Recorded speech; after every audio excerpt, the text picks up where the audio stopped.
or is there trust in the planning profession as being expert in solving and in strategic planning for our futures? For planning to remain relevant, it requires us as the profession to really step in and become the leaders and navigate pathways forward where the community comes together with government and makes those decisions for the future.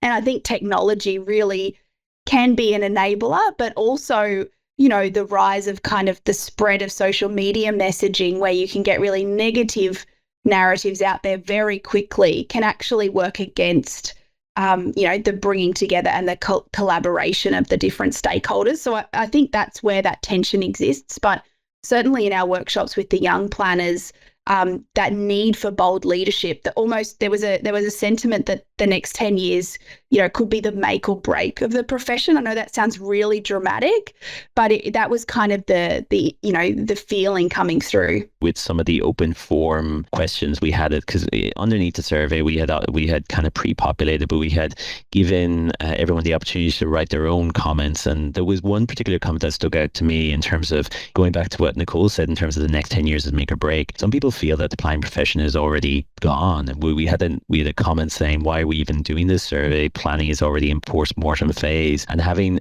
a comment like that underneath something that you're trying to build a bit more resilience, build positivity back into the profession, it kind of signals that, planners and planning needs to take ownership of its own kind of path and bring that positive messaging back into it, because we do have the opportunity with social media, with all the platforms, with everything else. And there's some really great people out there who are actually doing, really, really good videos and content around what planning is, how it impacts on communities and people and citizens. And I think the more we do that, the more we spread that, we can actually counteract that negativity that's constantly perforating what we do in a day-to-day sense.